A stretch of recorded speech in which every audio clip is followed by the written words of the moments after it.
बिस्मिल्लाहिर्रहमानिर्रहीम।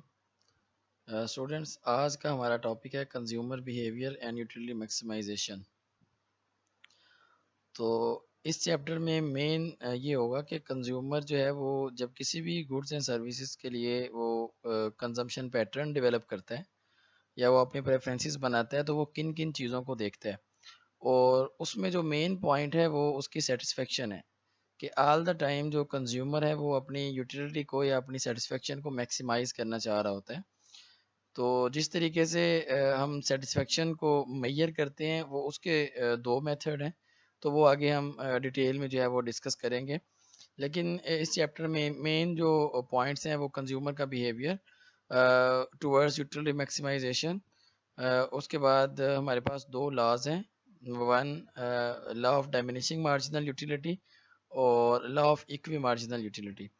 और इसमें जो मेन पॉइंट्स हैं वो ये हैं कि कंज्यूमर जब अपने कंजम्पशन के लिए पैटर्न बनाता है या अपनी प्रेफरेंसेस या कम्बिनेशंस बनाता है तो वो किन किन चीज़ों को देखता है, नंबर वन। नंबर टू, इसके डिफरेंट कॉन्सेप्ट्स क्या हैं और इसमें कौन कौन सी चीज़ें इन्वॉल्व होती हैं जो आपकी यूटिलिटी को मेजर करती हैं और या उससे आपका जो बिहेवियर है वो चेंज होता है। तो स्टार्ट करते हैं यूटिलिटी से कि यूटिलिटी बेसिकली है क्या। तो इससे पहले मैं एक एग्जांपल देता हूँ कि जब हम किसी भी प्रोडक्ट को, किसी भी गुड एंड सर्विसेज को यूटिलाइज करते हैं तो उसमें मेन जो हमारा पॉइंट होता है वो ये होता है कि उस प्रोडक्ट को यूटिलाइज करने के जो बैक पे जो मकसद है वो ये है कि उसके अंदर जो एट्रीब्यूट्स हैं हम उसकी वजह से उसको कंज्यूम कर रहे हैं कि उससे हमें बेनिफिट बेसिकली क्या मिलेगा, हमें उससे क्या सेटिस्फेक्शन मिलती है। तो द पावर और एबिलिटी ऑफ अ गुड और service to satisfy human want is utility. तो यूटिलिटी को हम इस तरह से एक्सप्लेन कर सकते हैं कि किसी भी जो प्रोडक्ट को हम यूटिलाइज कर रहे होते हैं तो उसके अंदर जो इंसान को सेटिस्फाई करने की सलाहियत है, डेट इज़ द यूटिलिटी। जैसे एक एग्जांपल यहाँ पे लिखी हुई है कि पानी को हम पीते हैं, वजह क्या है, उसके एट्रीब्यूट की वजह से वो आपकी जो प्यास है उसको बुझा बुझा देता है, आपको सेटिस्फाई करते हैं। खाना हम क्यों खाते हैं, क्योंकि आपकी भूख मिट जाती है। तो हर चीज़ के अंदर उसके जो एट्रीब्यूट्स हैं हम उन एट्रीब्यूट्स की वजह से उनको कंज्यूम करते हैं और उससे जो हमें सेटिस्फेक्शन मिलती है उसको हम कहते हैं यूटिलिटी।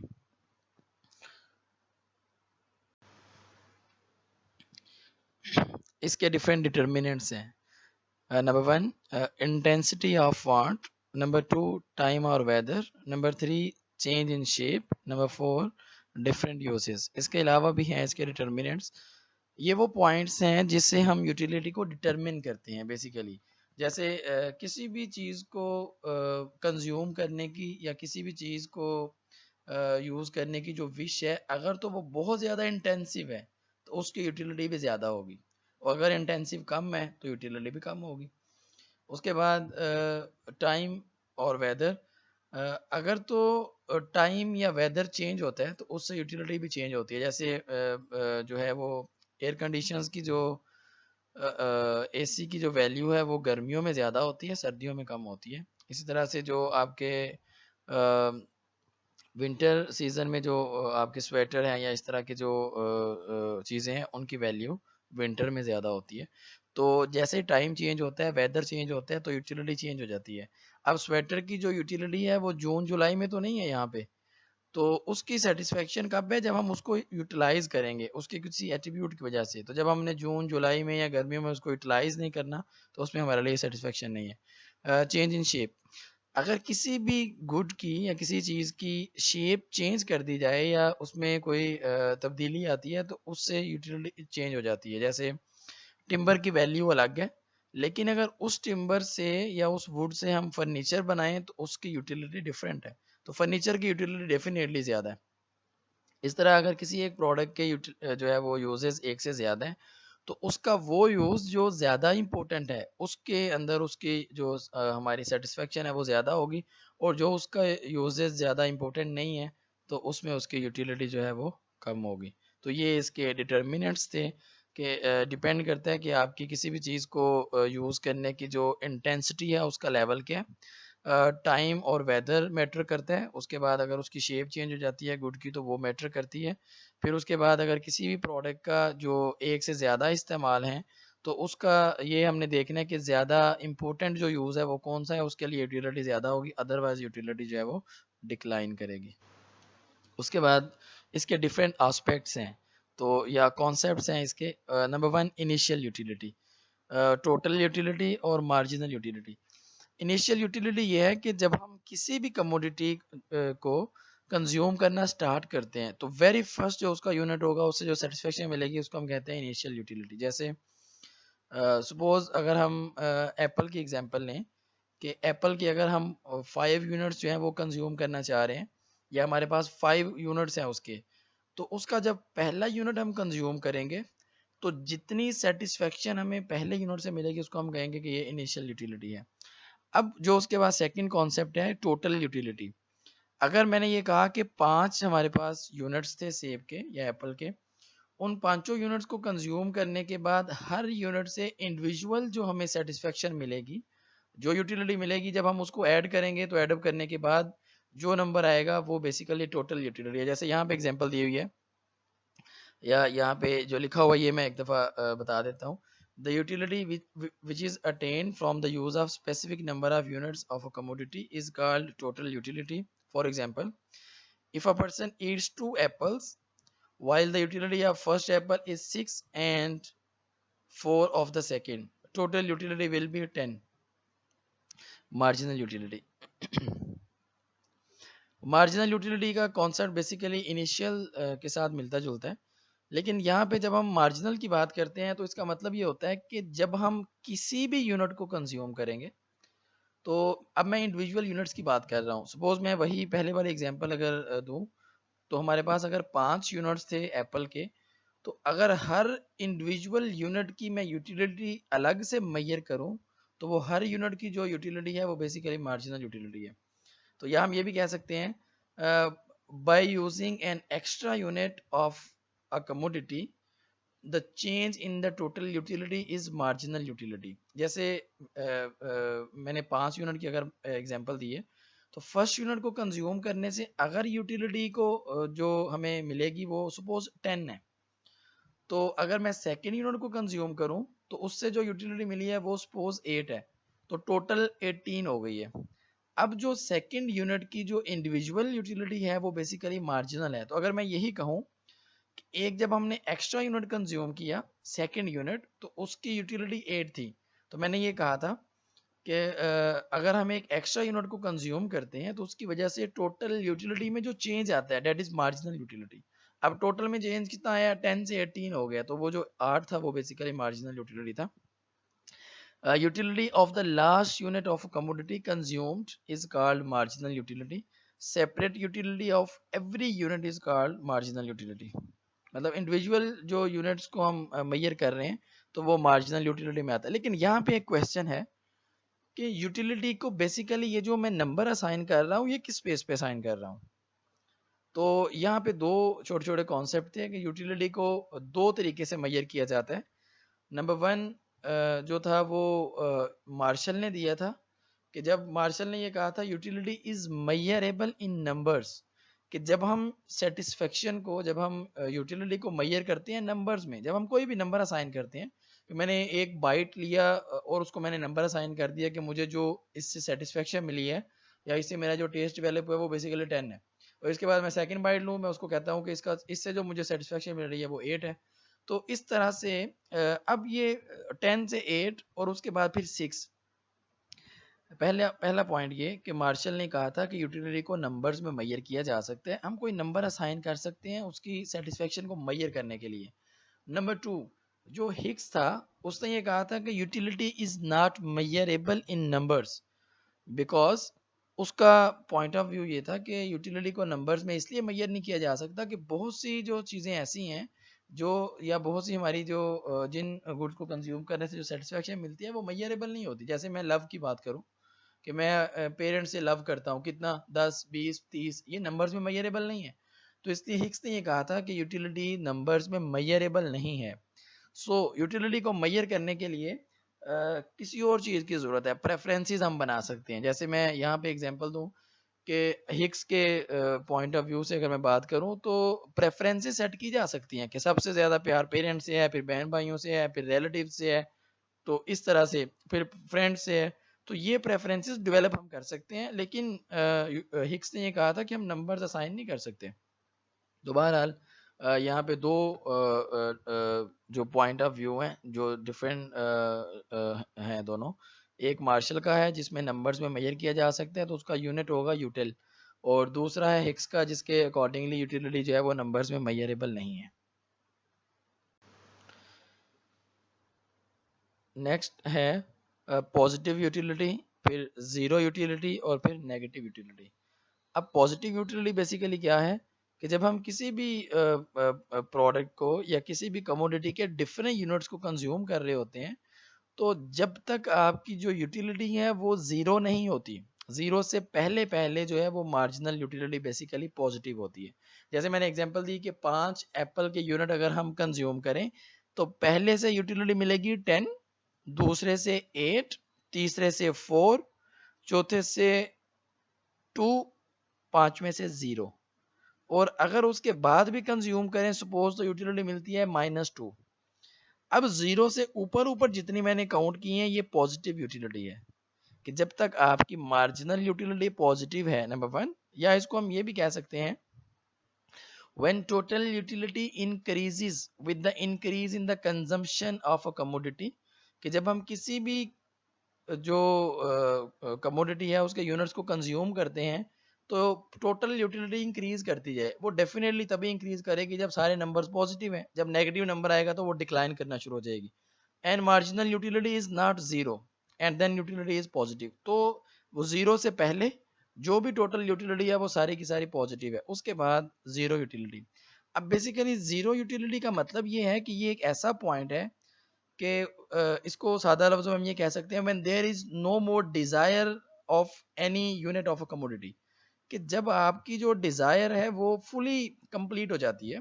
अब आप मजीद कुछ यूनिट्स को जो है वो डिजायर नहीं कर रहे, कंज्यूम नहीं करना चाह रहे, तो यूटिलिटी उस लेवल पे हम कहते हैं कि अब आपका जो सेटिस्फेक्शन लेवल है वो फुली हो चुका है, तो अब आपकी जो यूटिलिटी है वो जीरो है।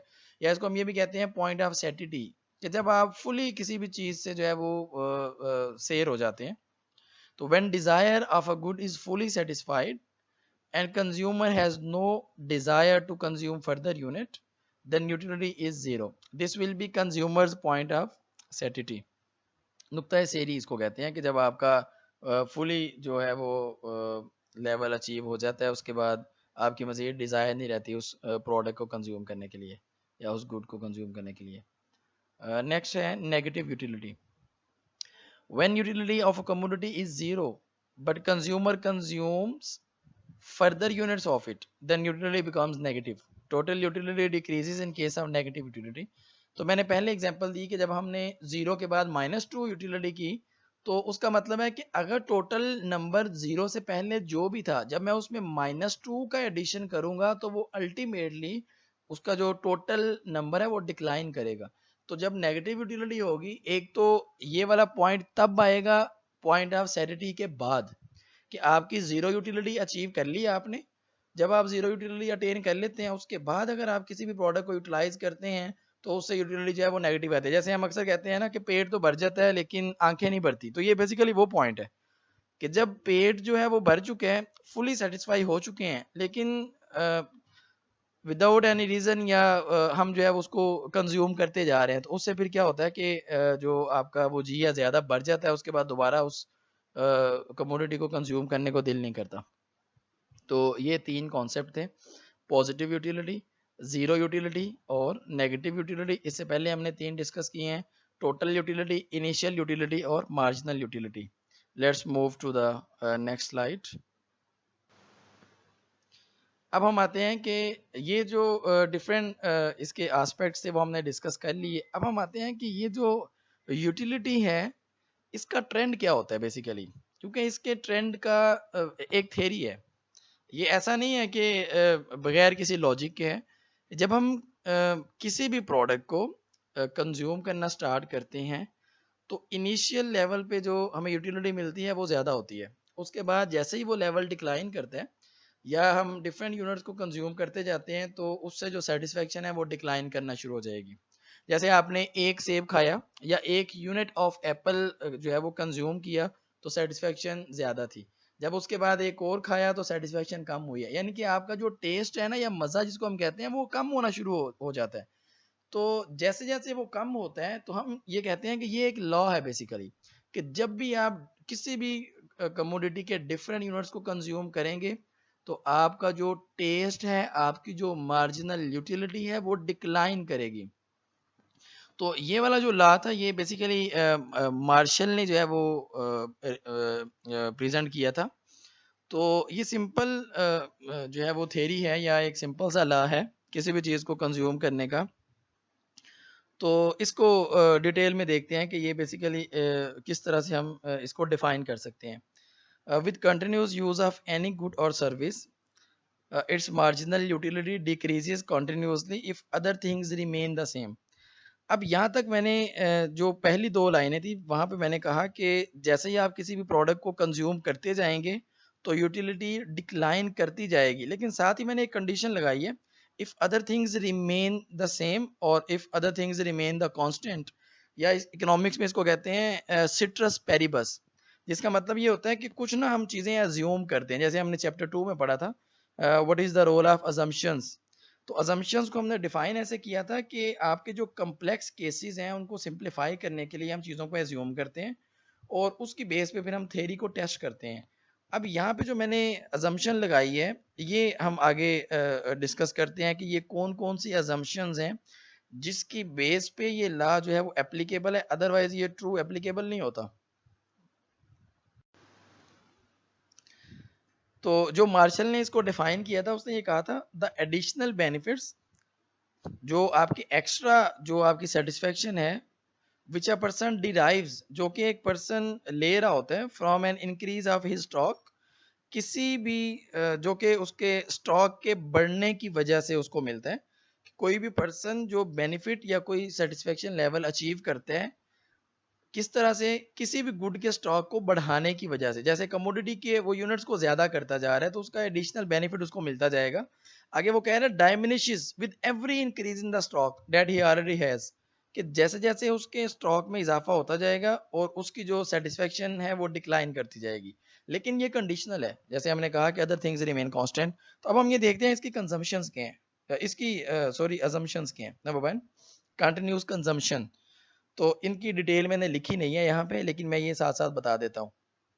नंबर वन, कंटिन्यूस कंजम्पशन, कि जब हमने किसी भी गुड और सर्विस को कंज्यूम करना है तो उसमें कोई इंटरवल नहीं होना चाहिए। ऐसा नहीं है कि मैं अभी सुबह सुबह के टाइम एक एप्पल खा रहा हूँ और मैं ये उसके 2 यूनिट खा लेता हूँ तो मैं कहता हूँ पहले यूनिट से जो सेटिस्फेक्शन मिली थी वो ज़्यादा थी, दूसरे से कम मिली है थोड़ी, मतलब अब वो दिल नहीं कर रहा थर्ड यूनिट में कंज्यूम करूँ। अब अगर मैं ये कहूँ कि पहले से जो सेटिस्फेक्शन मिली थी वो 10 थी, दूसरे से जो मिली है वो 8 है, लेकिन अब जो थर्ड वाला एप्पल है वो मैं कंज्यूम करूँ शाम के टाइम, यानी कि 10 से 12 घंटे का मैंने बीच में टाइम दिया, इंटरवल दिया, गैप दिया।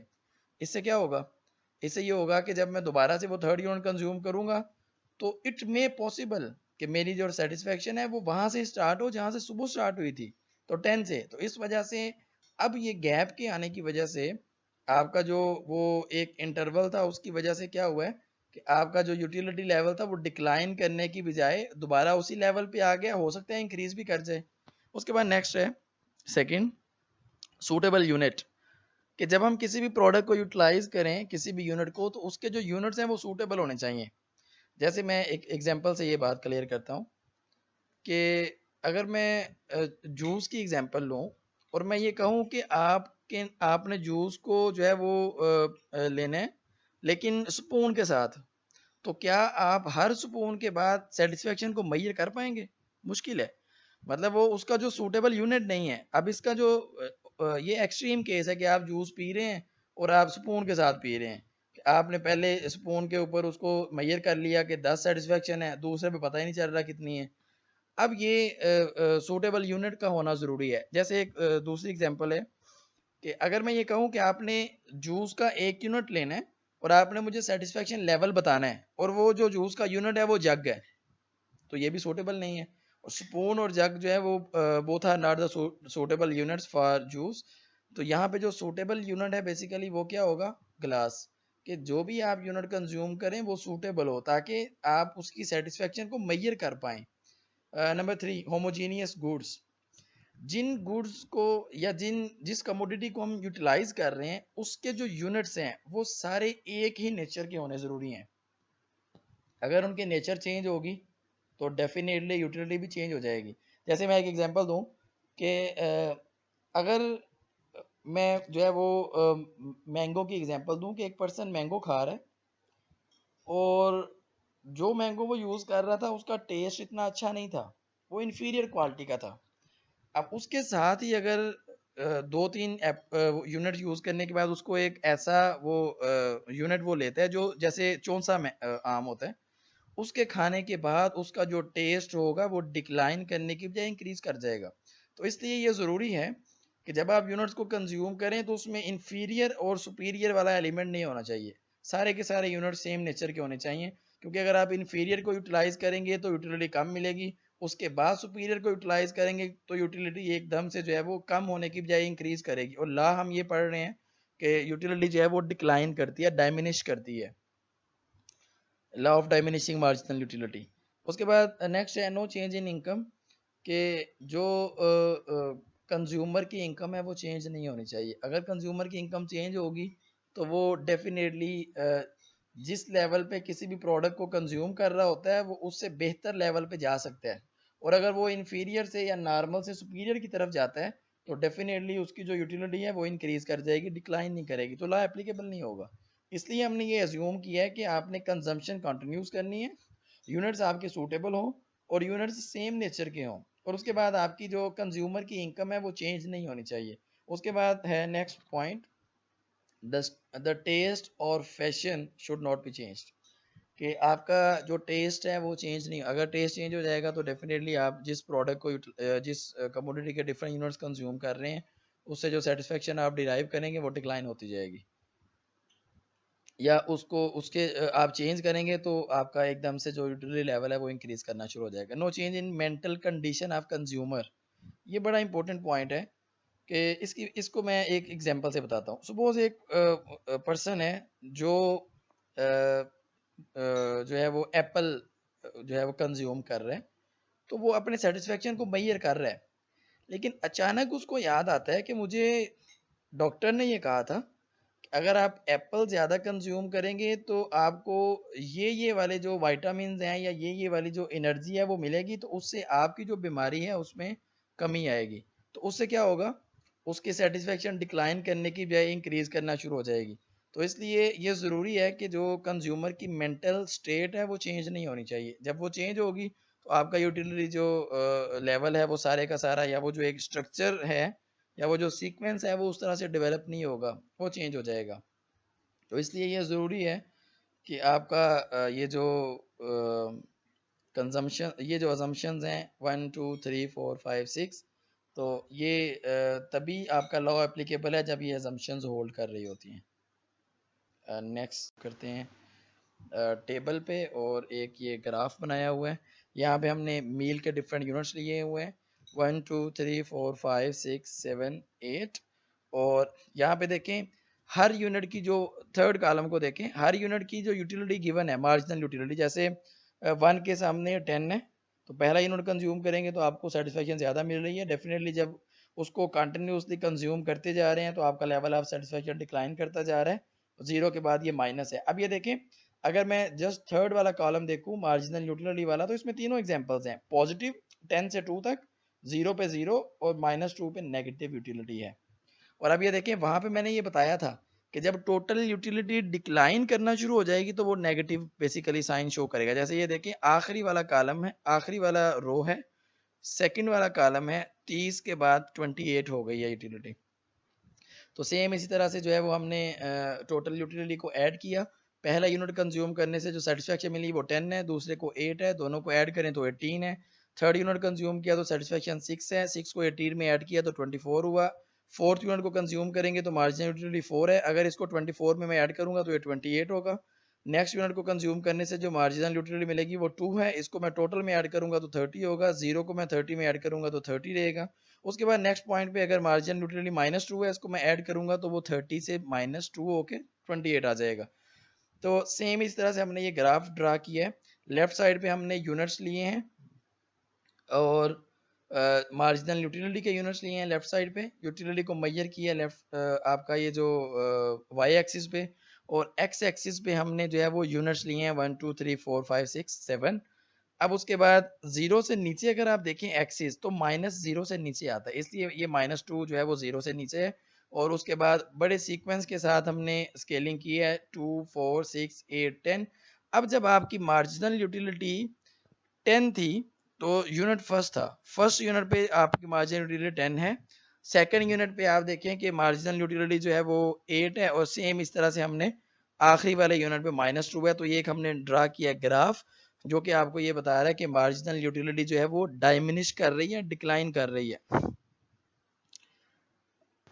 अब इस लॉ की कुछ कंडीशंस हैं, कुछ इसके एक्सेप्शनल केसेस हैं, मतलब कुछ वो पॉइंट्स हैं जिस पे ये एप्लीकेबल नहीं होता।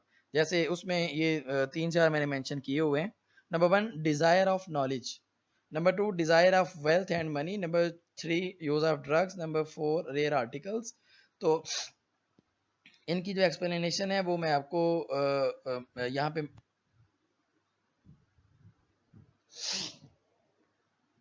इनकी जो एक्सप्लेनेशन है वो यहाँ पे, अच्छा इनकी एक्सप्लेनेशन यहाँ गिवन नहीं है लेकिन मैं ये बता देता हूँ साथ साथ कि जब आप किसी भी चीज़ के बारे में नॉलेज गेन करते हैं तो जैसे ही आपकी इंफॉर्मेशन में इजाफा होता है, हर नई इंफॉर्मेशन के साथ आपका सेटिस्फेक्शन लेवल डिक्लाइन नहीं करता। इसका मतलब है कि ये इसकी लिमिटेशन है। इस केस में, नॉलेज के केस में, इंफॉर्मेशन के केस में आपका ये जो लॉ है ये एप्लीकेबल नहीं है। Number 2 desire of wealth, wealth के केस में भी ये एप्लीकेबल नहीं है क्योंकि जैसे जैसे हमें पैसे ज़्यादा मिलते जाते हैं हमारी सेटिस्फेक्शन इंक्रीज होती जाती है। जैसे मैं अभी अगर यहाँ पे बैठे हुए लोगों को हर एक को 1000 का नोट देता जाऊं, या किसी एक पर्सन को जो है वो 1 बाय 1 नोट देता जाऊं, हर न्यू नोट के साथ उसकी सेटिस्फेक्शन इंक्रीज होना शुरू हो जाएगी। बल्कि साथ वाले का भी जो है वो जी ललचा रहा होगा कि कोई एक आधा मुझे भी मिल जाए, तो उसकी भी सेटिस्फेक्शन इंक्रीज होना शुरू हो जाएगी। तो सेटिस्फेक्शन जो है वो डिक्लाइन नहीं करेगी इस केस में। ड्रग्स के केस में भी ऐसे ही है कि जब हम किसी भी चीज़ से के एडिक्टेड हो जाते हैं ना, तो उसको जितने हमें यूनिट्स ज़्यादा मिलते हैं उससे सेटिस्फेक्शन हमारी ज़्यादा इंक्रीज होती है, डिक्लाइन नहीं करती। रेयर आर्टिकल्स हैं, कोई बाज़ औक़ात हमें कुछ हमारी हैबिट्स ऐसी होती हैं कि जैसे सैम्पल्स हम जो है वो टिकट्स इकट्ठी करते हैं या कॉइन्स इकट्ठे करते हैं, डिफरेंट रेयर आर्टिकल्स हैं। तो जैसे जैसे आपको कोई नया कॉइन मिलता है या कोई स्टैम्प या आपको वो मिलती है तो उससे आपका जो सेटिस्फेक्शन लेवल है वो डिक्लाइन करने की बजाय इंक्रीज कर रहा होता है। तो ये था law of diminishing marginal utility. अब हम नेक्स्ट मूव करते हैं law of equi marginal utility पे। तो इसमें हमने देखना ये है कि एक कंज्यूमर अपनी सेटिस्फेक्शन को मैक्सिमाइज कैसे करता है, क्योंकि स्टार्ट में हमने ये कहा था कि कंज्यूमर का बिहेवियर हमने पढ़ना है। किस वजह से? बेसिकली वो सेटिस्फेक्शन को मैक्सिमाइज करना चाह रहा होता है, वो इसलिए तो किसी भी प्रोडक्ट को, किसी भी कमोडिटी को यूटिलाइज करता है। तो यहाँ पे अगर हम देखें, every consumer wants to get maximum satisfaction from his limited resources. क्योंकि ये हमने चैप्टर 1 में 2 में भी डिस्कस किया था कि हमारे पास रिसोर्सेज लिमिटेड है, हमने अनलिमिटेड डिजायर्स को फुलफिल करना होता है। वजह क्या है? क्योंकि सेटिस्फेक्शन जो है वो हम ज्यादा करना चाह रहे हैं। अब ये प्रॉब्लम है कि हमने लिमिटेड रिसोर्सेज में रहते हुए मैक्सिमम गेन करनी है सेटिस्फेक्शन। जैसे हम ये कहते हैं ना कि सरमाया कम लगाएं और हमने ज़्यादा गेन करना है। ऐसे फर्म का एक पर्पस होता है टू मैक्सिमाइज इट्स प्रॉफिट, कि कम कास्ट पे ज़्यादा प्रॉफिट गेन करना। अब ये प्रॉब्लम रिजॉल्व कैसे होगा? ये प्रॉब्लम रिजॉल्व इस तरह से होगा कि जब हम अपनी सारी की सारी इनकम को, अब हमने अपनी सारी इनकम को कंज्यूम कैसे करना है। अब हम अगर अपनी सारी की सारी इनकम को इस तरीके से कंज्यूम करें कि आपका जो लेवल ऑफ सेटिस्फेक्शन है वो सारे यूनिट से जो आपको मिले एट द एंड वो इक्वल हो जाए। मतलब अगर हमारे पास ऐसी ऑप्शन हो कि हमने, हमारे पास कुछ पैसे हैं, कुछ अमाउंट है, उसको हमने डिफरेंट गुड्स पे कंज्यूम करना है। तो हम इस तरीके से कंज्यूम करें कि हर यूनिट से जो हमें सेटिस्फेक्शन मिलेगी उसका लेवल बेसिकली सेम हो जाए। वो मार्जिनल यूटिलिटी हर एक यूनिट की जो है वो हर एक कमोडिटी की उसके लास्ट यूनिट पे जाके इक्वल आ जाए। जैसे ये स्टेटमेंट के बाद मैं आपको दोबारा बताता हूँ। He can solve this problem if he spends his income in such a way that the marginal utility of all goods becomes equal। कि जो उसकी मार्जिनल यूटिलिटी है कौन सी जो वो गेन कर रहे हैं सारी गुड्स से वो इक्वल आ जाए। This is the law of equi marginal utility. A consumer is in equilibrium when he spends his income on different goods in such a way that the marginal utility of all goods becomes equal। कि जब हमने different goods पे इस तरीके से जो है वो अपनी मनी के डिफरेंट यूनिट्स को कंज्यूम करना है कि हर कमोडिटी के जो लास्ट यूनिट्स हैं उससे जो यूटिलिटी आपको मिले वो इक्वल आ जाए। अब ये इक्वलाइजेशन का फार्मूला क्या है, ये इक्वलाइजेशन किस तरह से आएगी, क्योंकि हर गुड की जो प्राइस है वो डिफरेंट है और हर एक कमोडिटी के ऊपर जो आप कंज्यूम करेंगे वो आपकी अमाउंट भी डिफरेंट है। तो फिर किस तरीके से मार्जिनल यूटिलिटी इक्वल आएगी, तो ये हम देखते हैं नेक्स्ट स्लाइड में। तो यूटिलिटी मैक्सिमाइजिंग बेसिकली रूल क्या है? मैक्सिमाइजिंग रूल यही है जो मैंने अभी एक्सप्लेन किया है कि आपके पास डिफरेंट जो कम्बिनेशन है हमने इस तरह से सेट करने हैं कि आपका वो बजट की एलोकेशन भी बेहतर तरीके से हो जाए और आपको मैक्सिमम जो सेटिस्फेक्शन जो मिले और लास्ट यूनिट पे जाके वो मार्जिनल यूटिलिटी उसकी इक्वल हो जाए। तो ये सेकंड इसका पॉइंट है। To maximise satisfaction the consumer should allocate his और her income in such a way that the last dollar spent on each product yields the same amount of marginal utility। This is called the utility maximising rule. कि आपने ये पिछली बार इस slide पे मैंने explain किया था डेफिनेशन में, लेकिन यहाँ पे मैंने अलग से लिख दिया ताकि आपको ये आइडिया हो जाए कि मैक्सिमाइज बेसिकली कैसे होगा। There is no change in taste income products and prices. ये हमने पहले भी डिस्कस किया था पिछले लॉ में कि ये कुछ अजम्पशंस हैं उसकी कि the income taste products the nature of products and the prices should not change. Mathematical statement. अब देखिए मैंने आपको ये कहा था कि मार्जिनल यूटिलिटी तो इक्वल आ जाएगी, लेकिन जरूरी तो नहीं है कि वो दोनों नंबर इक्वल आ जाए। नंबर तो ज्यादा होंगे या कम होंगे। तो और फिर दूसरा क्वेश्चन ये था या दूसरा मेन पॉइंट ये था कि दोनों की प्राइस डिफरेंट है। तो अब अगर दोनों की प्राइस डिफरेंट है तो डिफरेंट प्राइस के साथ हम किस तरह से डील करेंगे? तो उसके लिए तरीका ये है कि जिस प्रोडक्ट से आप मार्जिनल यूटिलिटी उसकी मेजर कर रहे हैं आखिरी यूनिट से, उसको उसकी प्राइस के साथ डिवाइड कर दें और इक्वल कर दें आपकी जितनी भी प्रोडक्ट्स आप कंज्यूम कर रहे हैं उन सारी की सारी यूटिलिटीज को ऐसे ही सेम तरीके से। अगर आपके पास ए टू जी प्रोडक्ट्स हैं तो आप सेम इस तरह करेंगे, marginal utility of product A divided by prices of A equal to marginal utility of price product B divided by the price of B and so on 10 to the G. तो इस तरीके से अगर हम allocate करेंगे तो आपकी जो मार्जिनल यूटिलिटी है वो इक्वल भी आएगी और आपका सेटिस्फेक्शन लेवल सिर्फ इसी केस में मैक्सिमम हो सकता है। इसकी अजम्पशंस क्या हैं? अब इस लॉ को एक्सप्लेन करने के लिए कुछ जो अजम्पशंस ली हैं वो कौन सी हैं? नंबर वन, कंज्यूमर जो है वो रैशनल हो and want to get maximum utility. ऐसा नहीं है कि कंज्यूमर रैशनल ही नहीं है। जिसको रैशनल का मतलब इकोनॉमिक्स में हम ये कहते हैं कि जिसको पास्ट की इंफॉर्मेशन हो और फ्यूचर के को वो प्रिडिक्ट कर रहा हो और जो आपका करंट टाइम फ्रेम है उसमें उसने डिसीजन मेकिंग करनी है।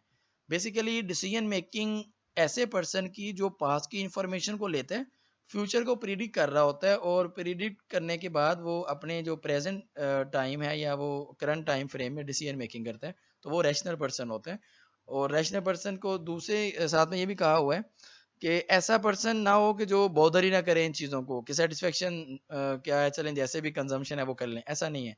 तो वो अपनी सेटिस्फेक्शन मैक्सिमाइज भी करना चाह रहा हो, रैशनल हो। नंबर टू, उसके बाद हमने सपोज किया कि जो इनकम है वो लिमिटेड है, वो $10 है और वो $10 को कंज्यूम करना चाह रहे हैं किस पे? टू गुड्स पे। टू गुड्स हैं ए और बी और दोनों की जो प्राइसेस है वो फिक्स हैं। उसके बाद नेक्स्ट वाली असम्पशन ये है कि हर प्रोडक्ट की जो हर कमोडिटी दो ही है ना, ए और बी, दोनों की जो जैसे जैसे आप नेक्स्ट वाला यूनिट इनका कंज्यूम करेंगे तो आपकी जो मार्जिनल यूटिलिटी है वो डिक्लाइन करेगी। तो पहली असम्पशन हमने कही, consumer is rational and want to maximise its satisfaction. He has $10 and want to spend his income on two goods A and B. Prices of both goods are fixed. Marginal utility of every good is next है, ये एक table given है जो कि ये सारे का सारा लॉ जो मैंने एक्सप्लेन किया है वो यहाँ से बड़ा जो है इजीली अंडरस्टैंडेबल है। ये इसका वेरी फर्स्ट कॉलम है जिसमें इसके यूनिट्स गिवन है 1 2 3 4 5। उसके बाद मार्जिनल यूटिलिटी ऑफ ए, तो प्रोडक्ट ए की मार्जिनल यूटिलिटी गिवन है। फिर थर्ड वाला कॉलम छोड़ के फोर्थ वाला कॉलम देखें, मार्जिनल यूटिलिटी ऑफ बी है। अब फर्ज करें कि मैं ये कहता हूँ कि हमारे पास टोटल जो है वो $10 थे और प्रोडक्ट ए की जो प्राइस है, ये नीचे देखें दो मैंने नोट लिखे हुए हैं, तो जहाँ मैंने बताया हुआ है कि price of product A is $1 और जो बी की प्राइस है वो $2 है। तो बी का एक यूनिट जो है वो $2 का है और प्रोडक्ट ए का जो एक यूनिट है वो $1 का है। अब अगर मैं आपको ये कहूँ कि आप ए और बी को किस तरह से करेंगे एलोकेट, तो ये देखें आपने marginal utility of A second वाला कॉलम देखें, तो marginal utility of A given है 10 8 6 4 2 कि अगर आप ए के कुछ यूनिट्स कंज्यूम कर रहे हैं तो उसकी यूटिलिटी कैसे डिक्लाइन कर रही है। Marginal utility of be given है 12 10 8 6 0 और उसकी जो यूटिलिटी है वो डिक्लाइन कर रही है। अब हमने देखना ये है कि कितने यूनिट्स हम ए के कंज्यूम करें, कितने बी के करें और उसकी यूटिलिटी क्या है। फर्ज करें कि मैं ये कहता हूँ कि मैं प्रोडक्ट जो ए है उसके 2 यूनिट कंज्यूम करता हूँ, तो इसका मतलब है कि $2 कंज्यूम हो जाएंगे और बाकी मेरे पास कितने बचेंगे, $8। तो अब $8 में मैं बी के 4 यूनिट ले सकता हूँ क्योंकि वो एक यूनिट $2 का है। तो अब ये देखें कि अगर मैंने 2 यूनिट कंज्यूम किए हैं ए के, तो उसकी मार्जिनल यूटिलिटी ऑफ ए जो सेकंड कॉलम है उसमें देखें कि ये 8 है मार्जिनल यूटिलिटी। उसके बाद फोर्थ कॉलम में देखें कि जब मैंने 4 यूनिट लिए हैं बी के तो टोटल यूटिलिटी जो उसकी थी वो तो इसको हम ऐड करेंगे एट द एंड, लेकिन जो उसकी मार्जिनल यूटिलिटी है फोर्थ वाले यूनिट पे वो 6 है। तो क्या ये 6 और 8 दोनों इक्वल हैं? नहीं है। तो इसका मतलब है कि इस लेवल पे जो सेटिस्फेक्शन है वो मैक्सिमम नहीं हो सकती। अगर इसको हम काउंट भी कर सकते हैं, अगर मैं ए की प्रोडक्ट की काउंट करूं तो वो है 10 और 8 18।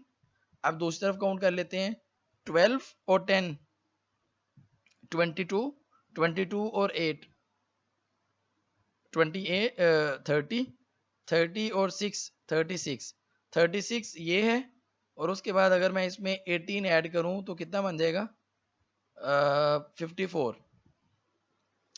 तो अब हम और नंबर 1 ये जो हमने इस तरह से रूल ये बनाया था, ये जो हमने कॉम्बिनेशन बनाया ये वैसे भी गलत था क्योंकि हमने ये डिस्कस किया था कि मार्जिनल यूटिलिटी इक्वल आने ज़रूरी है। अगर इक्वल नहीं आती तो आपकी टोटल जो सेटिस्फेक्शन है वो देखिए यहाँ पे कितनी आ रही थी 54। अब हम आते हैं उस पॉइंट पे कि जिस तरीके से हमने अभी फार्मूला देखा था कि अगर मैं प्रोडक्ट ए के यूनिट लूँ 4 और मेरे कितने डॉलर कंज्यूम हुए 4, और अगर मैं प्रोडक्ट बी के अब कितने यूनिट ले सकता हूँ 3, क्योंकि $6 बच गए हैं ना, तो पर यूनिट $2 का है तो आप 3 यूनिट और ले सकते हैं बी के। अब ए वाले यूनिट्स जब हमने 4 लिए तो फोर्थ पे जो यूटिलिटी है वो 4 है और बी की अगर मैं बात करूं तो उसके जो थर्ड 3 यूनिट उसके हमने कंज्यूम किए हैं तो उसके थर्ड यूनिट की जो यूटिलिटी है वो 8 है। अब ये देखें ए की जो प्राइस थी वो 1 थी, तो अगर मैं उसको प्राइस से डिवाइड करूं तो 4/1 4 आएगा। और इसी तरीके से मार्जिनल यूटिलिटी ऑफ बी जो कि फोर्थ कॉलम में गिवन है थर्ड यूनिट के सामने 8 और इसकी प्राइस $2 थी, मैं इसको 2 से डिवाइड करूं तो 4 आएगा। अब आप थर्ड कॉलम और फिफ्थ कॉलम देखें जिसको मैंने पर प्राइस के साथ मैयर किया हुआ है, मार्जिनल यूटिलिटी ऑफ ए पर डॉलर और मार्जिनल यूटिलिटी ऑफ बी पर डॉलर, कि जब आप उसको प्राइस के साथ कंपेयर करें तो मार्जिनल यूटिलिटी क्या आएगी। और फिर मैंने इसको रेड किया हुआ है कि अब ये 4 इक्वल है, तो ये आपकी जो सेटिस्फेक्शन है इससे आप काउंट करते हैं कि मैक्सिमम होती है या कितनी आती है। तो 4 यूनिट तक आप काउंट करें या सेटिस्फेक्शन पहले मैं सेकंड कॉलम से काउंट करता हूँ, 10 और 8 18, 18 और 6 24, 24 और 4 28। हमने 4 यूनिट कंज्यूम किए थे ए के, और हमें टोटल जो सेटिस्फेक्शन मिली है वो कितनी है, 28। अब दूसरी तरफ जो हमने जो यूनिट्स कंज्यूम किए हैं 3, तो उससे जो हमें सेटिस्फेक्शन मिलेगी वो कितनी है, 28 वो पहले वाले थी, प्लस 12 प्लस 10 और प्लस 8, तो ये आ जाएगी 58। तो हमने ये पहले डिफाइन किया था कि अगर कोई कंज्यूमर इस तरीके से अपनी इनकम को कंज्यूम करे कि उसका जो मार्जिनल यूटिलिटी है वो इक्वल आ जाए, तो उसकी सेटिस्फेक्शन मैक्सिमम होगी। तो टोटल यूटिलिटी आप देखें 58 है, पिछले वाला जो हमने केस काउंट किया था उसमें 54 बन रही थी। तो ये मैंने आगे ये सारा एक्सप्लेन किया हुआ है कि टोटल यूटिलिटी उसकी जो है वो 28 ए से थी, 30 बी से थी, जब हमने टोटल किया तो 58 बन गई। और उसके बाद अगर वो किसी और कम्बिनेशन को चूज करते हैं तो उसकी जो सेटिस्फेक्शन है वो डिक्लाइन करेगी इंक्रीज करने की बजाय। तो हमारा जो बेस्ट कम्बिनेशन है वो कौन सा है, जब आपकी यूटिलिटी इक्वल है, और वो इक्वल पॉइंट कौन सा आ रहा है, जहाँ पे पर डॉलर की फॉर्म में और के इक्वल आ रही है। उसके बाद इस लॉ की कुछ लिमिटेशंस हैं। तो नंबर 1 जो इसकी पहली लिमिटेशन है, जो कि स्लाइड नंबर 2 में मैंने एक्सप्लेन की, यूटिलिटी इज नॉट मेजरेबल। इसने पहली जो इसकी लिमिटेशन है वो ये है कि यूटिलिटी तो नंबर्स में मेजरेबल नहीं है।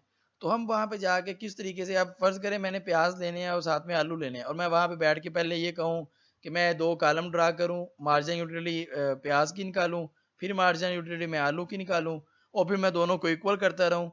और इससे पहले क्वेश्चन ये है कि ये तो नंबर्स में मेजरेबल नहीं है, क्योंकि हिक्स के अकॉर्डिंगली ये प्रेफरेबल हो सकती है लेकिन मेजरेबल नहीं है नंबर्स में।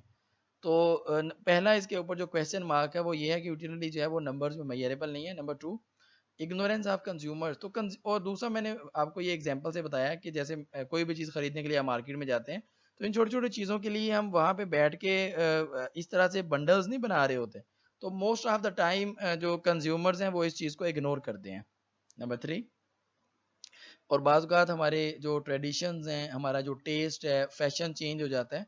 उसके चेंज होने की वजह से आपकी सारी की सारी प्रेफरेंसेस, आपके कॉम्बिनेशंस, आपके बंडल्स, हर चीज़ चेंज हो जाती है। तो जैसे ही बंडल्स, कॉम्बिनेशंस, हर चीज़ चेंज होगी, क्योंकि फैशन की वजह से हम, हमारे लिए प्राइस बॉदर नहीं कर रही होती। प्राइस बढ़े कम हो, हमारा उसमें जस्ट सेटिस्फेक्शन होती है कि आप जब इस प्रोडक्ट को यूटिलाइज कर रहे हैं, ये आपका टेस्ट है या ये अब आजकल इसका फैशन है, तो उस केस में हम जो है वो उस तरह से बंडल्स नहीं बना रहे होते। नंबर 4 इन डिविजिबल यूनिट्स। समटाइम ऐसा भी होता है कि अब सपोज आपसे कहा जाता है कि आप मार्केट में जाएं और एक आप जो है वो बकरा लेके आए, और साथ में एक आपने जो है वो बाइक भी खरीदनी है। अब आप कहते हैं कि इन दोनों केसेस में मेरे पास बेस्ट ऑप्शन ये है कि मैं जो है वो दो व्हील ले जाऊं बाइक के, और दो टांगे जो है वो बकरे की ले जाऊं। तो इस तरह से मेरा जो वो इनकम है वो इस तरह से दोनों पे जो है वो कंज्यूम हो जाएगी पूरी की पूरी। तो इस देखें, जिस केस में तो आपके यूनिट्स डिविजिबल नहीं है, तो उसमें भी ये प्रॉब्लम आएगा, उसमें कम्बिनेशन पॉसिबल ही नहीं है कि हम कैसे बनाएं। तो जब कम्बिनेशन नहीं बन सकते तो आपका जो ये जो लॉ है ये इक्वल कैसे आएगा, आपकी सेटिस्फेक्शन मैयर नहीं हो सकती। तो उन चीज़ों में जो इनडिविजिबल हैं उनके ऊपर भी ये एप्लीकेबल नहीं है। उसके बाद फिर आप, हमने ये कहा था कि प्राइसेस फिक्स हैं।